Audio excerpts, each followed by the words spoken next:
같이 읽겠습니다. 룻기 2장 3절에서 7절까지 말씀입니다. 룻이 가서 베는 자를 따라 밭에서 이삭을 주는데 우연히 엘리멜렉의 친족 보아스에게 속한 밭에 이르렀더라. 마침 보아스가 베들레헴에서부터 와서 베는 자들에게 이르되 여호와께서 너희와 함께 하시기를 원하노라 하니 그들이 대답하되 여호와께서 당신에게 복 주시기를 원하나이다 하니라. 보아스가 베는 자들을 거느린 사환에게 이르되 이는 누구의 소녀냐 하니 베는 자를 거느린 사환이 대답하여 이르되 이는 나오미와 함께 모압 지방에서 돌아온 모압 소녀인데 그의 말이 나로 베는 자를 따라 단 사이에서 이삭을 죽게 하소서 하였고 아침부터 와서는 잠시 집에서 쉰 외에 지금까지 계속하는 중이니이다. 아멘. 아멘. 자, 오늘 말씀을 전하겠습니다. 은혜를 받는데 은혜 받는 게 굉장히 중요한 일입니다. 아멘. 은혜 받는 게 험하게 중요한 일이에요. 은혜를 받아야 됩니다. 은혜를 받아야지만 응답도 받고 은혜를 받아야지만 우리가 하나님 자녀로 살 수 있다라는 거죠. 여러분, 하나님의 자녀로 사는 게 내 힘으로 내 노력으로 그렇게 하려면 굉장히 어렵습니다. 그러니까 한번 잘 들어보세요. 하나님의 자녀로 살려면 거짓말하면 안 되고 선한 일을 해야 되고 여러 가지 우리 머릿속에 들어오는 생각들이 있죠. 그런데 그거를 내 힘으로 지키고 사는 것을 율법주의라고 합니다. 율법주의. 그런데 이게 굉장히 우리를 막 상하게 한다는 거죠. 그러니까 이렇게 살면은 안 된다라는 거죠. 겉으로 볼 때는 굉장히 선하고 하나님의 자녀처럼 보이지만 이 속에 썩어 들어가고 절대 하나님이 기뻐하지 않으신다는 겁니다. 이전에 법정 스님이라고 계셨어요. 기억하세요? 법정 스님 무소유.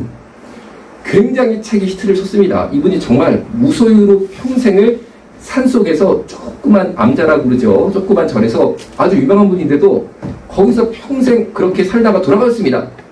그래가지고 무소유체도 완전히 히트를 쳤습니다. 계속 1등을 했고 법정 스님 모르는 사람 거의 없을 정도로 유명한 스님이 되셨다는 거죠.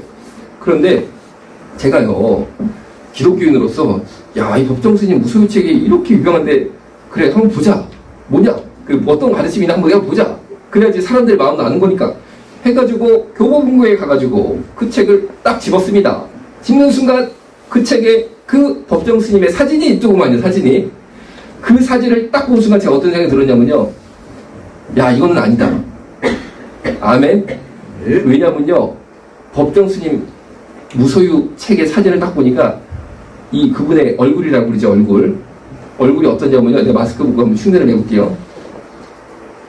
이런 무슨 말이냐면요. 세상에 그렇게 깐깐해 보이고 못돼 보이는 할아버지가 없더구만 사진이. 저는 그 얼굴 사진에서 뭘 느꼈냐면요. 제가 만약에 그 나이가 되고 70이 되면요. 온화하고 사랑이 많고 뭔가 여유가 있어 보이고 따뜻한 표정으로 살기를 바랍니다. 그런데 그분이 왜 그러니까 이렇게 되셨냐면은 내가 진단이 딱 나왔어. 뭐냐면요. 이거야. 본인은 속으로 갖고 싶거든. 이해가 되세요? 나도 차도 갖고 싶고 집도 갖고 싶고 땅도 갖고 싶고 결혼도 하고 싶고 애도 갖고 싶거든. 그런데 무소유로 살아야 되잖아요. 불교가. 그걸 억지로 한 거야. 평생 억지로. 난 무소유로 살아야 돼. 살아야 돼. 이러고 살다 보니까 이게 된 거야. 살아야 돼. 갖고 싶은데 안 돼. 책이야 무소유로 쓰고 삶은 무소유로 살았지만 무슨 말씀이냐? 이게 무소유냐는 거야. 이게. 응? 이게 무소유가 되냐고. 안 됩니다. 인간이 됩니까? 마음이. 왜? 우리 마음에 욕심이 있습니다. 욕심이 있다니까요. 그러면요. 2단계가 뭐냐? 참아야 돼. 이게 1단계고 2단계가 뭐냐면요. 참아야다가 그 다음에 너무 힘들잖아요. 본인이 괴롭게 사는 거예요. 사실은. 근데 옆에를 싹 봅니다. 이렇게 옆에를 쫙 본단 말이에요. 보니까 어이 저 사람은 막 집도 사고 차도 사고 막 과하게 내 눈에 볼 때는 과하게 막 하거든요. 그러면은 뭐가 되느냐? 이게 됩니다. 아니 나는 무소유로 이렇게 사는데 나는 불교의 가르침을 지키려고 이렇게 힘들게 나를 막 극기 훈련을 해가면서 매일매일 사는데 너는 차 티코 타면 되지. 여러분 티코 기억나세요? 티코 타면 되지. 소나타를 타? 너는 그보다 더한 그랜저를 타? 이거 알면은 다 이제 연세가 이제 이 티코 소나타 그랜저 아시면 연세가 이제 그 된 게. 그러면은 뭐가 보이냐면요. 내 눈이 확 뒤집어지는 겁니다. 이해가 되세요? 나는 무소유로 이 법을 지키려고 이렇게 극기를 살고 있는데 너는 어디 뭐 소나타 그랜저를 타고 집도 11평이면 되지 34평? 눈이 확 뒤집어서 분노가 생깁니다. 분노가. 그래서 법정 스님이 입술은 극기훈련, 눈은 분노가 확 들어가고 내가 보니까 왜? 열받는 겁니다. 열받는 거. 나만 이렇게 사는 거 같아가지고. 제가 그분을 비판하는 게 아니고 인간의 내면을 보자는 거예요. 내면을. 여러분, 인간의 내면이요 욕심이 있습니다. 인정을 해야 됩니다. 그리고 남을 보면요 우리가요 이런 눈으로 보게 돼 있습니다. 그게 사람입니다. 그런데 어떻게 불법보다 더 높은 수준의 가르침인 이 성경 말씀을 우리가 실천하며 사느냐, 이거는요 은혜 받아야 되는 줄로 믿으시기 바랍니다. 은혜 받아야 된다니까. 은혜 받아야지. 그런데 마치 법정 스님이 불교 경전 지키는 식으로 나를 막 극기 훈련해가지고 그래 내가 용서해야지. 여러분, 용서하는 거는 분명히 하나님의 말씀이지만 용서가 사람 힘으로 됩니까? 안 됩니다. 안 됩니다. 안 된다니까. 우리가 그걸 인정을 해야 됩니다. 그런데 용서하세요. 용서해야 됩니다. 팍 이렇게 그냥 목사님도 설교를 하시잖아요. 그런데 목사님들도 묘한 사람이 있어. 내가 보니까 똑같다니까. 그러니까 목사님이 우리 모두 사랑합시다. 원수를 용서해야지. 하지만 본인도 용서를 못하고 있고 그 설교를 들은 분들도 용서를 못하고 있으니까 이거를 어떻게 이거를 받아들일 것이냐. 이렇게 받아들이시면 됩니다. 우리 힘으로는 용서가 안 되는구나. 내 힘으로는 안 되는 거구나. 그런데 내가 은혜를 받으면 될 수도 있겠다. 그렇게 생각하시면 됩니다. 그러니까 우리가 내가 안 된다 하는 게 있으면 인정을 하고 인정을 못하면 법정 스님처럼 되는 겁니다. 억지로 용서해야지. 그리고 내 기분으로 막 용서하는 기분을 내가 막 만들어. 그 사람 생각할 때 용서했어 막 자기한테를 걸어. 그런 옆에 사람을 보니까 이 사람도 미워한 사람인데 용서를 안 하고 있거든.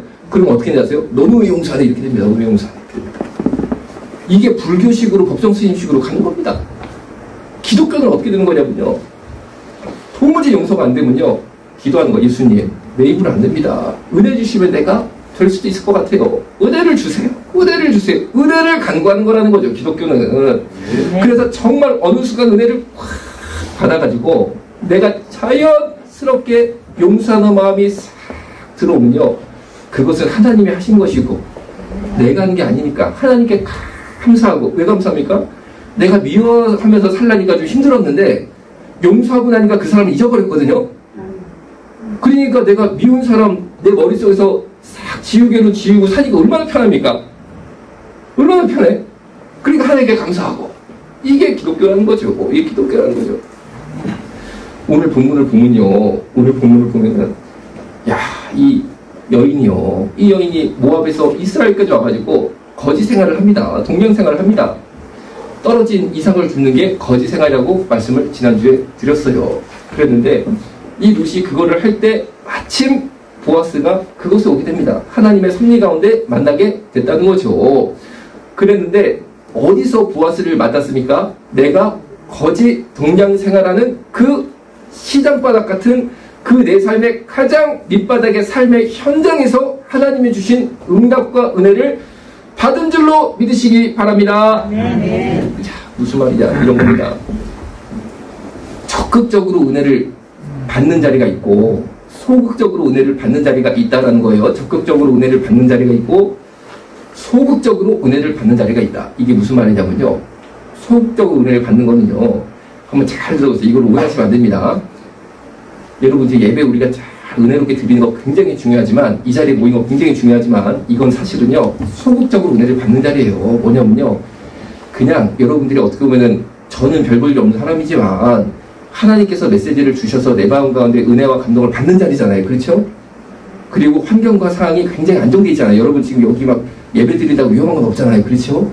이거는 사실은 제일 기본 중에 기본입니다. 기본 중에 기본. 소극적으로 은혜 받는 자리. 그런데 성경을 한번 쫙 펼쳐보세요. 성경을 펼쳐보시면요, 성전에서 일생일대의 응답을 받았다라는 내용이 손에 꼽을 만한 별로 없습니다. 별로 없습니다. 그럼 대부분 어디서 이 사람이 한 시대에 쓰임받는, 혹은 그 사람 인생이 확 바뀌고 뒤집어지는 큰 은혜를 받았냐면요, 오늘 루스의 예처럼 내가 거지 생활하는 그 자리 있잖아요. 내가 그 바닥에서 은혜를 구하면서 몸부림치는 삶의 현장에서 하나님이 큰 은혜를 주셨다는 거죠. 제가 전공의 생활을 하면서 야간 신학을 했거든요. 그러면서 이제 신학생이었죠. 밤에는 신학생. 그랬는데 전공의 생활을 마치고 전문 시험을 본 다음에 우리나라는 무조건 군대를 가잖아요. 그래서 제가 군대를 갔습니다. 군대를 갔는데 기도를 확 해가지고 주여 제가 주님의 일을 할 수 있는 그런 자리로 배치시켜 주옵소서 해가지고 하나님의 은혜로 아주 좋은 데로 갔어요. 경기도에.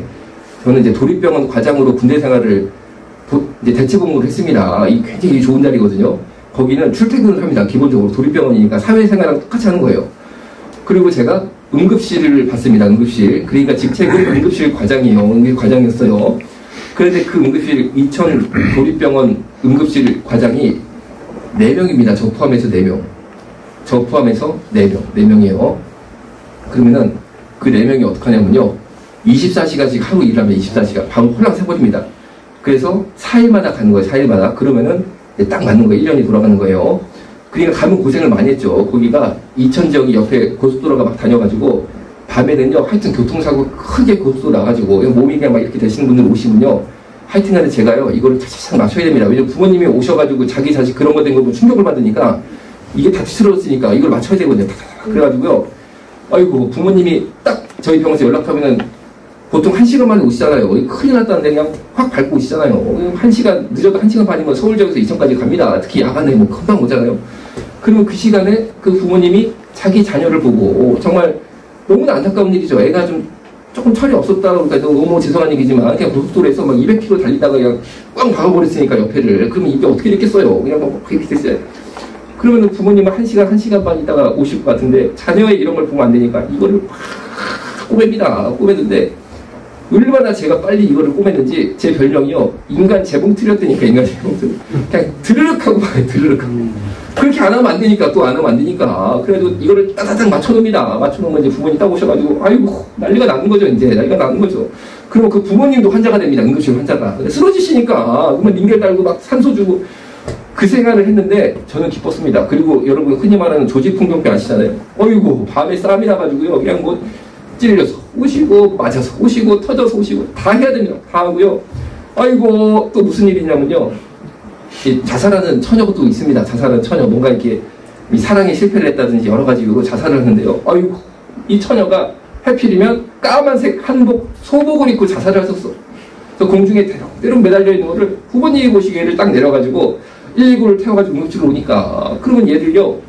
사인을 이제 자살로 하려면 검사를 착 해야 되잖아요. 그런 거 자살은 진짜 다 만져야 됩니다. 다 만져야 됩니다. 그리고 어떤 경우는요.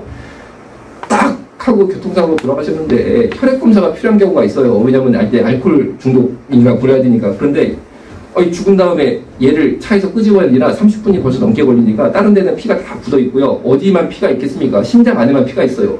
그럼 그 피를 내가 뽑아야 돼. 그 경찰에서 줘야 돼. 알코올 수치를 봐야 되니까. 그러면 이쪽에다가 이런 대바늘을 심장에다 팍 꽂아가 이걸 하는데 시체는 벌써 영안실로 가 있잖아요. 그 영안실에 내가 밤에 혼자 들러가가지고 불을 딱 켜고 시체들이 쫙 있는데 그 시체를 끄져가지고 이걸 찔러야 돼. 근데 아멘이 막 나오시대. 내가 군대 생활을 그렇게 했습니다. 군대 생활을 그렇게 했습니다. 그런데 저는 감사했다니까. 왜? 내가 24시간 그 일을 하고 나면 3일을 자유시간을 줍니다. 그럼 나는 그때 뭐를 했냐? 제가요 전도사를 했다니까요. 전도사를 했다니까요. 그게 어떻게 된 거냐면 이렇게 된 거예요. 제가 당시 신학을 하고 있었잖아요. 그리고 이제 군대 가기 일보 직전이니까 제가 은혜 받으려고 열심히 다니던 기도원이 있습니다. 이 기도원은요. 여러분 기도원 물론 다 가봐셔서 아시겠지만 기도원은 뭐랄까 제가 좀 죄송한 표현인데 인간적으로 볼 때 이거는 영적인 건 아니에요. 인간적으로 사회적으로 볼 때 정상적인 사람은 잘 안 갑니다. 이해가 되시죠? 여러분 내가 내 직장 번듯하고 내가 월급도 따박따박 나오고 내가 아픈 데도 없으면 기도원 가는 게 쉽지가 않은데 기도원에 어떤 분들이 가서 거기서 입원이라고 표현을 합니다. 기도원에서 누가 거기서 먹고 자고 하면서 그 불편한 데서 기도를 하냐면요. 진짜 세상에서 버림받은 분들 그리고 정신질환자들 그리고 진짜 불치병, 난치병 하나들이 오는 데입니다. 그런데 제가 은혜 받으려고 거기를 방학 때마다 갔습니다. 방학 때마다 짐 싸들고 가가지고 막 산에 들어가서 기도를 했거든요. 그런데 아니 여기 조금 사람들이 이제 모이시니까 어쩔 수 없이 주일날 예배를 드리고 교회를 할 수밖에 없게 거예요. 그래가지고 원장님이 제가 딱 이제 군대 갔다는 거를 얘기 듣고도 제가 누군지 아시거든요. 그러니까 전화를 딱 하십니다. 전화하시면 아이고 그래 저보고 형제라고 그랬거든요. 아이고 그 영광석 형제 우리가 예배를 드려야 돼. 우리 사정 잘 알잖아. 청년부 좀 맡아서 해봐. 청년부 전도사 좀 해봐. 그렇습니다. 그래가지고 그 말을 딱 듣는데 야 그게 뭔가 주님의 감동이 딱 와가지고 예 하겠습니다 해가지고 청년부 예배가 토요일입니다. 토요일 오후에 3시로 딱 정해가지고 가봤어요. 가보니까 다 아는 형제들이에요. 왜냐면 제가 거기 기도하러 열심히 다녔으니까 다 아는 친구들인데 그 중에 교회 갈 수 없고 거기서 그냥 먹고 자고 할 수밖에 없는 형편에 형제 자매들 청년들이 쫙 모여있더만요. 한 분은요 이 형님인데 제가 형님이라고 그분을 불렀습니다. 나이가 저보다 많으시니까. 근데 이분은 눈이 안 보입니다. 눈이. 근데 가족들이 기도를 버렸어요. 그래서 거기서 눈 뜨게 해달라고 계속 기도하는 거예요. 계속 기도하는 거예요. 부모님은 돌아가셨고 형이 하나 계신데 형이 동생을 안 돌보고 그냥 버려버린 거예요. 거기다. 그러고 사는 분 계시고 또 한 친구는 서울여대 다니는 학생인데 그러면 서울여대 다니는 학생이 기도에 왜 왔냐. 이 친구가요 학교는 서울여대 붙긴 붙었으니까 학생은 학생인데 류마티스 관절염이 심하게 와가지고 류마티스 관절염이 단순히 관절이 아픈 게 아닙니다. 뼈가 다 돌아갑니다. 다 돌아가는 류마티스 관절염 걸려가지고 21살밖에 안 되는 처녀 학생이요 이렇게 뭐 다리까지 이렇게 다 돼가지고 이래가지고 걷지를 못합니다. 그러니까 부모님이 현대의학은 안 되니까 기도로 치료받아야 된다고 거기다 갖다 놓은 거예요. 그랬지. 또 한 분은 누님이 계셨습니다. 이분은요 왜 기도에 오셨냐면 정신질환이 있으세요. 그래가지고 조금만 뭐가 정신적으로 힘든 게 오시면요 그것 버린다 여기를. 그러니까 집에서 감당이 안 되니까 이게 기도원으로 기도해가지고 마귀를 내쫓아야 된다. 자살의 영을 물리쳐야 돼요. 딱 입원을 시킨 거예요. 그래가지고 그 세 분이 쫙 모여있는 거예요. 3시에 가보니까. 그래서 그래 우리 해보자 해가지고 이제 예배를 탁게 들고 기도를 이제 하는 거죠. 청년부를 하는 거죠. 그런데 왜 청년부 예배가 토요일이라 조금 이상하지 않아요? 예배는 주일이어야 되잖아요. 보통 청년부 예배는 보통 주일 오후거든요. 오전엔 더 예배 드리고 그럼 이게 뭔가 성경이랑 맞지 않는 거 아니에요? 이렇게 생각할 수 있잖아요. 근데 절대 그게 아니에요. 이게 잘 그 상황을 봐야 됩니다. 왜 그러냐면요 거기가 지하실이거든요. 기도원이 지하실이니까 비가 오면요 지하 예배당으로 물이 막 들어가요. 그러면 토요일날 누군가는 물을 다 퍼내야 됩니다. 그리고 다 퍼내고 선풍기를 틀어가지고 말려야지만 다음날 주일 예배를 드릴 수 있는 거예요.